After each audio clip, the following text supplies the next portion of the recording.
Salut à tous, j'espère que vous allez bien. On se retrouve pour l'étape 16 de notre Tour de France avec la Bora. Donc ça fait déjà quelques semaines qu'il n'y a pas eu de vidéo là. Parce que pendant 2 semaines, j'étais pas en grande forme, j'avais la voix cassée et tout, donc c'était vraiment très compliqué. Donc j'ai préféré attendre que ma voix revienne et tout pour pouvoir reprendre les vidéos tranquillement. Et j'avoue que le jeu c'est pareil, hein, j'ai quasiment pas joué depuis, voire même pas du tout. Donc c'est vrai que ouais, ces derniers temps, la PS4 j'ai un petit peu mise de côté.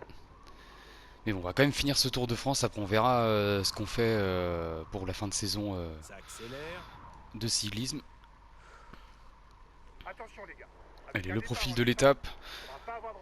On va dire que qu'on peut peut-être faire quelque chose avec Kelderman ou Sagan parce qu'on a des bonnes formes. On va voir, on va peut-être essayer de faire péter le peloton dans la deuxième montée en première catégorie. Allez, on va quand même se disputer le sprint intermédiaire avec Peter, même s'il n'y a pas énormément de points à prendre. Ce sera toujours ça de prix. Allez, on part peut-être un petit peu tôt. En tout cas, on n'est pas suivi dans l'immédiat. On va a priori passer en tête du peloton. Hop, nickel. Allez, 75 km de l'arrivée. Danielos, il a fait le taf. Je mets du coup Postelberger et Indescaling à relayer à bloc, histoire de vraiment faire craquer un maximum de monde et puis revenir aussi en même temps sur l'échappée. Vous voyez, Sagan, il est pas forcément très à l'aise. Hein. C'est peut-être un petit peu à cause du sprint intermédiaire, il n'a pas forcément eu le temps de bien récupérer. Allez, là, ça roule très fort, là, faut suivre absolument. Là, Conrad, c'est pareil. Je vais mettre suivre les attaques. Allez, hop.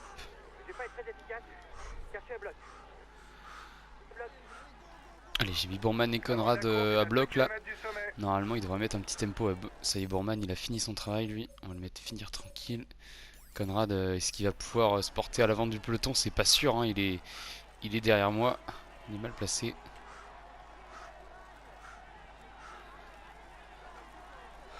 En tout cas, il y a la Movistar et la Astana qui font le forcing. Il faut limite course commune. Après, c'est vrai que c'est l'occasion un peu ou jamais. Là, on a une bonne forme.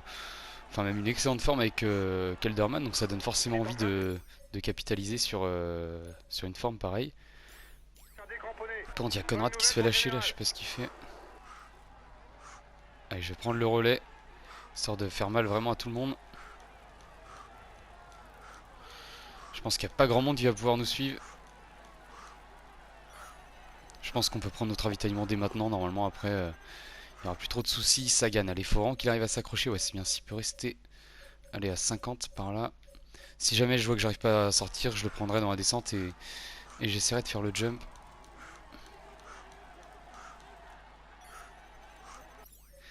Allez, Conrad, on va lui mettre suivre les attaques.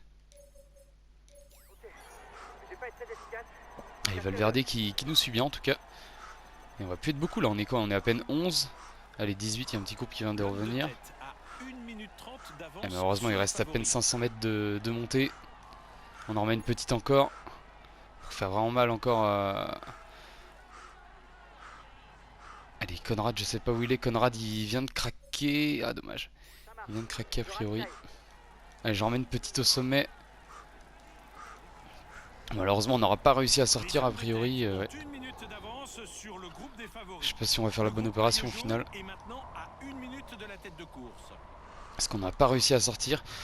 Et malheureusement, je crois que Sagan, il doit vraiment être très loin là. Il doit être à plus de 2 minutes de nous. Donc je pense que pour le ramener, ça va être un peu compliqué.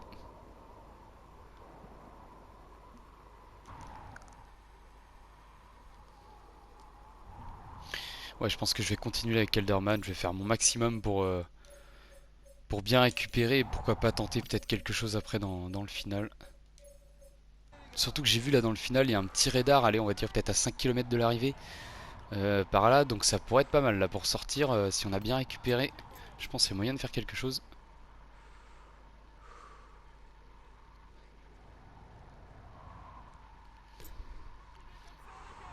Et d'ailleurs, je tourne cette vidéo juste après la victoire de Filippo Ganna sur le chrono des championnats du monde. Ouais, il a vraiment été impressionnant. Hein. Wout van Aert aussi était vraiment très costaud. Mais ouais, une nouvelle fois, l'Italien qui l'emporte. Vraiment du suspense jusqu'au bout, comme les chronos comme on les aime, quoi, finalement. Ouais. Ça valait le coup de vraiment tout regarder, quoi. Un petit peu déçu quand même de la performance de Cavagna, mais bon. Après on savait qu'il allait pas faire non plus un podium, ça aurait été compliqué. Mais ça aurait pu quand même un petit top 5, ça aurait quand même été sympa. Mais malheureusement il n'est pas forcément la forme en ce moment en tout cas. Allez, Conrad ça y est revenu, on va le mettre à relayer je pense. Ouais, on va le mettre à relayer. Parce que de toute façon, si on attend Sagan, on va encore perdre plein de temps sur les hommes de tête. Donc autant mettre à relayer Conrad et puis peut-être pourquoi pas revenir un peu sur les 6 hommes de tête. Après il y a quand même du beau monde devant, hein, donc c'est pas certain du tout qu'on réussisse à revenir sur eux.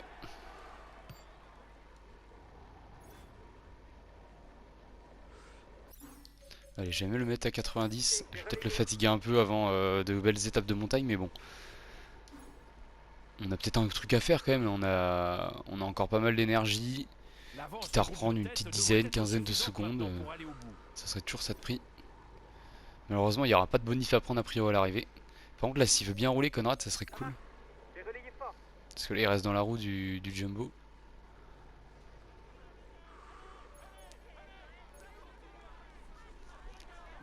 Allez, là, Conrad, faut prendre le relais, là, Krochweig. Allez, passe devant. Voilà, ça y est, il va envoyer un peu quand même. On va même le mettre du coup à 100 parce que il va plus rester beaucoup de kilomètres avant le Raidillon là. Il reste 15 km à parcourir. Il n'y a plus de difficultés répertoriées, mais une petite bosse pourrait venir pimenter ce final. Placé à moins de 10 km. Allez, vivement la petite bosse, je sais pas du tout ce qu'elle vaut, mais je me dis qu'il y a moyen. Il me semble qu'il vient de dire là le commentateur qu'elle doit durer quand même 1 km, donc en 1 km il y a moyen de faire de petits écarts quand même. Après je pense que la plupart sont quand même capables de suivre. Mais bon, pourquoi pas. Après nous de toute manière on vise un podium. Donc s'il y a moyen de reprendre un peu de temps sur du Carapaz et tout, ça pourrait être sympa. Allez, on passe sous l'arche des 10 km de l'arrivée. Et là, le Raidillon devrait se profiler devant nous d'ici quelques centaines de mètres, je pense.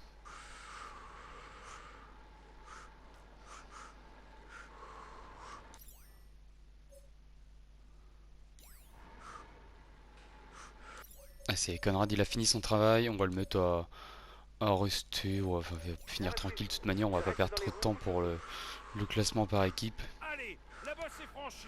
L'homme de tête n'a plus que quelques secondes d'avance. Allez, moi j'accélère, j'ai envie de passer en tête du groupe.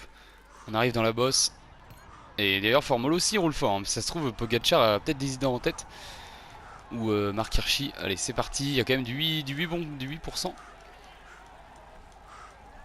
ouais.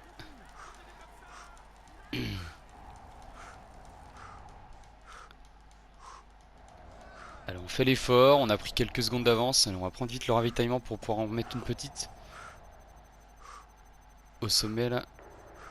Il va faire rouler son équipe derrière toi, mais faut tenter. Allez, on est juste devant là. Faut en mettre une. Si on passe bien le virage, on peut peut-être prendre un petit peu de temps.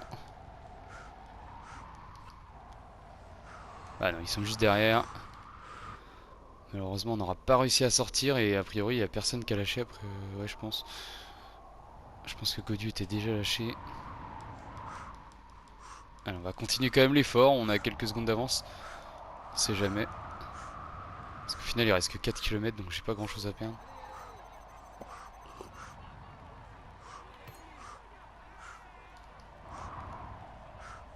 Ouais, ils sont vraiment juste derrière nous. On va être obligé de lâcher l'effort malheureusement. Donc on n'aura pas réussi à reprendre de temps aujourd'hui. Allez, on va quand même faire le sprint du peloton. Malheureusement, je suis pas très bien placé. J'ai presque plus d'énergie rouge. Donc j'espérais au moins garder les roues. Ça serait déjà bien. Allez, on va essayer de bien suivre là. Hop là. Bon, ça devrait le faire. On va pas perdre de temps. Et du coup, c'est Dan Martin qui s'est imposé devant Sergio Henao et Omar Fraile. Barguil seulement 4ème et 5ème, Pierre Roland. En ce qui concerne du coup le classement général, pas de changement significatif. Hein, voilà, Vingegaard qui perd à la limite une place, les autres qui en prennent une ou deux à droite à gauche. Bon voilà, c'est pas forcément très important.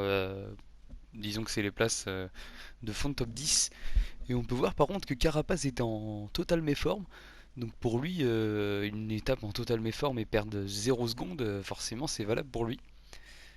Tandis que moi et Pogacar et même Roglic étions en bonne forme. Donc ouais, ça peut peut-être se payer sur la prochaine étape.